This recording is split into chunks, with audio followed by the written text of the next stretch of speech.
айда 26 Бакинский комиссара 30-домдо болгон иш. Бул кечээ болгон экен. Бул эки жумадан бери ушул үйдө жашашат экен. Ушул үйдө жашаган бир эжебиз бар эле, аксакал эжебиз. Жалгыз уулу бар эле, Толкун депчи. Ошо менен жашашып, бул 2 жумадан бери ошол эжебиздин үйүндөгү телевизор, ноутбуктарды залогко коюшуп, ичишип, эжебиздин жалгыз уулу Толкун менен ичип, жана жаман арактан ичишкен экен. Кече кусуп ал скорый алып кетип, ошо кусса дагы ошо бүр туугандар келип эшик такылдаса да ачпастан муну эки акмак арак ичкенден скорыйга салып берип, тиги Толкун деген инибиз скорыйда өлүп калыптыр.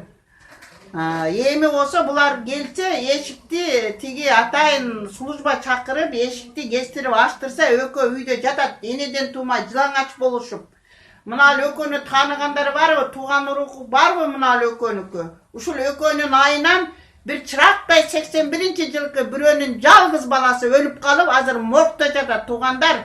Кыргыздар. Бул ойлонобузбу биз? Качан ойлонобуз бул арактын айынан? Ушуга окшогон мына болсо үй жайы жок, эч кимим жок дейт. Тигил жигит болсо нокаттык жигит экен, нокаттыктар. 3 баласы менен аялын таштап чыгып кетиптир. Ушинтип мына карасулук кызмын дейт. Ушун менен жүрүшөт экен, ушинтипчи. Бир үйгө кирип алышып, 2 жумадан бери үйдөгүнүн бар жогун сатып ичип, үйдүн хозяйкасы, Толкундун апасы Кыргызстанга кетсе. Буга эмне дейсиңер? Тааныгандары барбы?